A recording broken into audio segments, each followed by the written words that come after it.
జిల్లా CPM party ఆధ్వర్యంలో ఈరోజు మహేశ్వరం మండలంలో ఉన్నటువంటి రావిరాల జన్నాయిగూడ గ్రామస్తులు ప్యాప్సిటీ పేరుతోటి దాదాపు 800 ఎకరాల భూములను సేకరించి ఇక్కడ ఉన్నటువంటి రైతులని దాదాపు 20 సంవత్సరాల కాలంలో ఏ ఒక్క అంశం మీద కూడా పేదవాళ్ళు ఇక్కడ ఉన్నటువంటి రైతులు 1 ఎకరము 2 ఎకరాలు ఎకరంన్నర ఉన్నటువంటి భూములు అంటే వాళ్ళ తాతలు వాళ్ళ ముత్తాతలు వాళ్ళ తండ్రులు వాళ్ళు సేద్యం చేసుకొని బతికేటువంటి భూములన్నింటినీ కూడా లాగేసుకొని ఇప్పటికీ 20 సంవత్సరాల కాలంలో దాదాపు 4 ప్రభుత్వాలు మారిన ఇక్కడ ఉన్నటువంటి రైతులకు ఒక్కరంటే ఒక్కరు మనసు వచ్చి ఇక్కడ ఉన్నటువంటి రైతులకి మరి వాళ్ళకు పరిహారము చెల్లించాలని కానీ వాళ్ళకు ఇండ్ల స్థలాలు కేటాయించాలని కానీ లేదని చెప్పనంటే వాళ్ళకు ఏదైతే భూసేకరణ జరుగుతూ ఉన్నటువంటిది ఉందో భూ యజమాని చట్టం ఏం చెప్తా ఉందంటే వాళ్ళు ఇష్టపూర్తిగా ఇచ్చినటువంటి ఇస్తే భూములు సేకరించాలనేది ఉంది.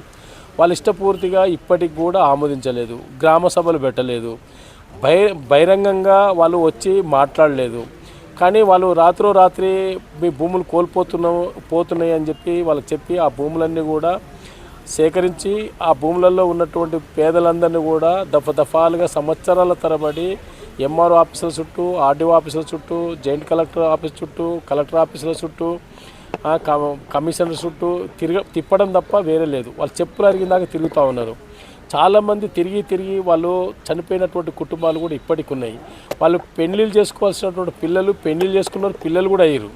కానీ నేను అడుగుతా ఉన్నా వాళ్ళ కుటుంబాలకు పెళ్ళిళ్ళకి మాకేమైనా ఉపయోగపడతాయేమో, మాకు ఇండ్లకు ఏమైనా ఉపయోగపడతాయేమో, కనీసం మా కుటుంబాలకు ఏదైతే భూములు కోల్పోయిన తర్వాత ప్రత్యామ్నాయంగా మేము ఏర్పాటు చేసుకోవడానికి కనీసం మరి వాళ్ళు బతకడానికి ఉపయోగపడే పరిస్థితిలో భూములు కోల్పోయిన తర్వాత మా కుటుంబాలు బతకడానికి ఉపయోగపడతాయని చెప్పేసి అనుకుంటే ఇప్పటికీ ఎదురు చూడడం తప్ప వేరే లేదు. కాబట్టి ఆర్డీఓ కానీ, ఎంఆర్ఓ కానీ, లేకపోతే కలెక్టర్ కానీ వాళ్ళు స్పందించేటువంటి పరిస్థితి లేదు. భూములు చూపించమని చెప్పంటే 150 గజాలు ఇస్తామని చెప్పంటారు. ఇప్పుడు మొత్తం ప్రభుత్వము 650 గజాలు ఇస్తున్నది. వాళ్ళకి సంబంధించినటువంటి వాళ్ళ కుటుంబాల్లో ఒక ఉద్యోగం ఇస్తామని చెప్పి ప్రకటిస్తూ ఉంది. వాళ్ళకు పరిహారం కూడా ప్రభుత్వమే డైరెక్ట్గా 8 లక్షల నుంచి 16 లక్షలు 18 లక్షల రూపాయలు పేదలుగా ఉన్నటువంటి సీలింగ్ భూములకు 38E సర్టిఫికేట్ పొందినటువంటి వాళ్ళకి ఇస్తున్నటువంటి పరిస్థితి ఉంది. మరి వీళ్ళు ఏ పాపం చేశారు, వీళ్ళు ఏం అన్యాయం చేశారు, ఎందుకు ఇది చేయలేడు?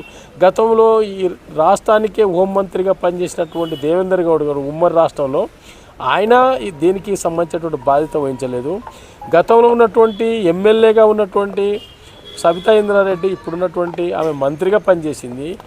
ఆమె కూడా ప్రత్యేకంగా బాధ్యత తీసుకొని వీళ్ళకు నష్టపరిహారం ఇప్పించినటువంటి పరిస్థితి లేదు, ఇండ్ల స్థలాలు కేటాయించిన పరిస్థితి లేదు.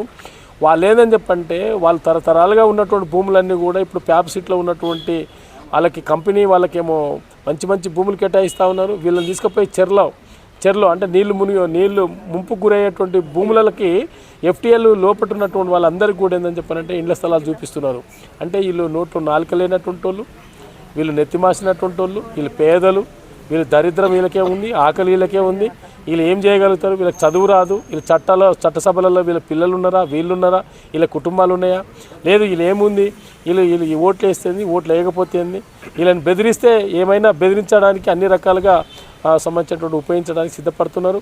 కాబట్టి గ్రామీణ ప్రాంతాలలో కూడా ఈరోజు పార్టీల పేర్లు చెప్పుకొని రకరకాల పార్టీలు, ఈరోజు బీఆర్ఎస్ పార్టీ అయినా, ఈరోజు కాంగ్రెస్ పార్టీ అయినా, ఈరోజు బీజేపీ అయినా మాటలు చెప్పడం తప్ప ఈ ప్రజలకు మేలు చేసింది ఏం లేదు. వీళ్ళ హక్కులకు సంబంధించి కోల్పోయి సంవత్సరాల తరబడి ఉన్నప్పటికీ వీళ్ళకు కేటాయించడానికి ఒక రకమైనటువంటి పోరాటం చేయడం కానీ, ప్రజలని సమాయత్తం చేయడం కానీ, చైతన్యపరచడం కానీ, మన ప్రభుత్వం తీసుకొచ్చి ఒత్తిడి తీసుకురావడం కానీ, లేకపోతే మంత్రులను ఎమ్మెల్యేల ఒత్తిడి తీసుకురావడం కానీ ఏ రకంగా కూడా ప్రయత్నం జరపనటువంటి పరిస్థితి ఉంది. సిపిఎం పార్టీ దగ్గరికి వచ్చారు, ఎర్ర జెండా దగ్గరికి వచ్చారు. మీకు అందరూ కూడా తెలుసు, రంగారెడ్డి జిల్లాలో ఈరోజు రామోజీ ఫిలిం సిటీ సంబంధించిన భూములని, ఇండ్ల స్థలాల భూములని అదే రకంగా ఈరోజు రామోజీ వాళ్ళకి అప్పచెప్పినటువంటి పరిస్థితి ఉంది. అనాజ్పూర్లో సీలింగ్ భూములు ఇప్పటికీ కార్పొరేట్లకు అప్పచెప్పడానికి సిద్ధపడుతున్న పరిస్థితి ఉంది. ఈరోజు రకరకాలుగా అంటే ఎక్కడ చూసినా అక్కడ పేదల భూములని కబ్జాలు పెట్టడము, లేకపోతే బుల్డోజర్ పెట్టి తొక్కేయడము, లేదని చెప్పంటే జేసీబీలు పెట్టి కూలగొట్టడము, లేదని చెప్పంటే పోలీసు వాళ్ళు పెట్టి లాఠీచార్జ్ చేయించడము, లేకపోతే కేసులు పెట్టడము, లేదని చెప్పంటే దాడులు చేయడము, దౌర్జన్యాలు చేయడము, ప్రజలని భయభ్రాంతులు చేయడము, వాళ్ళని తరిమేయడం తప్ప, భూముల నుంచి వెళ్ళగొట్టడం తప్ప వాళ్ళకి సంబంధించినటువంటి సౌకర్యాలు కల్పించాలి, వాళ్ళ హక్కులను కాపాడబడాలి, వాళ్ళ సమస్యలు పరిష్కరించేటట్టుగా ఉండాలి, ప్రజాప్రతినిధులుగా వాళ్ళకు కంటికి రెప్పలాగా కాపాడుకోవాలి అనేటువంటి ఆలోచన ఏ ఒక్క పార్టీకి లేదు, ఏ ఒక్క నాయకుడు కూడా లేదు. కాబట్టి మేము చెప్పదలుచుకున్నాం, సిపిఎం పార్టీ రంగారెడ్డి జిల్లా కమిటీ నుంచి దాదాపు 6 రోజులు వ్యవధిస్తూ ఉన్నాం. ఈ 6 రోజులలో ఇక్కడ ఉన్నటువంటి వాళ్ళకి రావిరాలలో ప్యాపిసిటీలో భూములు కోల్పోయినటువంటి రైతులకి 6 రోజులలో పరిహారం చెల్లించకపోయినా, వాళ్ళకి ఇళ్ల స్థలాలు కేటాయించకపోయినా ఖచ్చితంగా ఆ ప్యాపిసిటీని ఖచ్చితంగా కూలగొడతాం. ఆ ప్యాపిసిటీ మా భూములు మాకు కావాలని చెప్పి ఏ రైతులైతే నినాదం చేస్తారో ఆ రైతులకు అప్పచెప్పేంత వరకు వెనకపోయే సమస్య లేదని చెప్పి ఈ సందర్భంగా విజ్ఞప్తి చేస్తూ ఉన్నాం.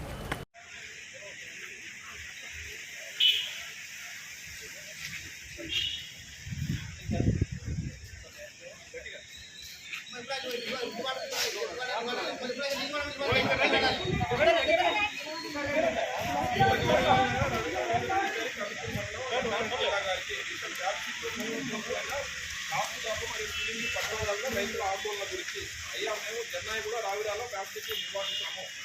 మీతో మనవి చేయనది ఏమనగా మా వారసత్వంగా గతంలో మా తాత ముత్తాతల కాలం నుండి దాదాపు 100 సంవత్సరాల నుండి ఇంటి భూమి సేద్యం చేసుకుంటూ జీవనం సాగిస్తున్నాము. ఏపీఐఏసి 2004 సంవత్సరంలో అనగా 25 సంవత్సరాల క్రితం మా రైతులకు నోటీసులు ఇచ్చి ఆర్డర్ కాపీ పాస్ చేస్తూ మా యొక్క వ్యవసాయ భూములు స్వాధీనం చేసుకున్న దాదాపు 650 ఎకరాల వ్యవసాయ భూమిని వివిధ కంపెనీల కోసం తీసుకున్నారు. అందుకు మేము అడ్డుతగలగా మమ్మల్ని అరెస్ట్ చేశారు.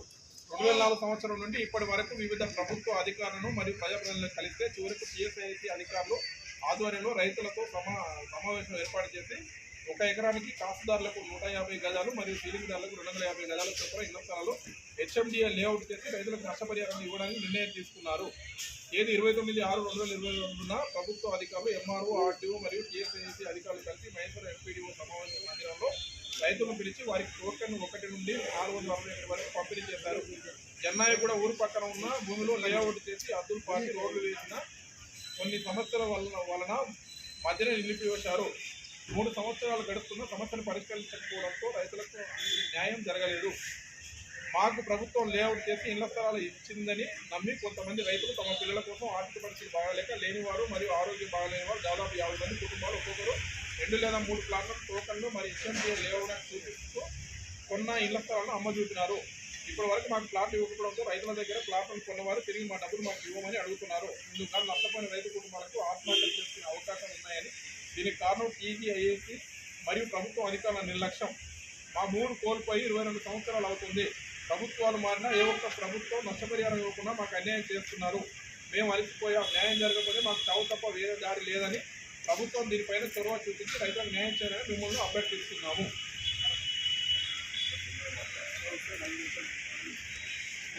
ఆర్టీఓ గారు మాట్లాడతారు.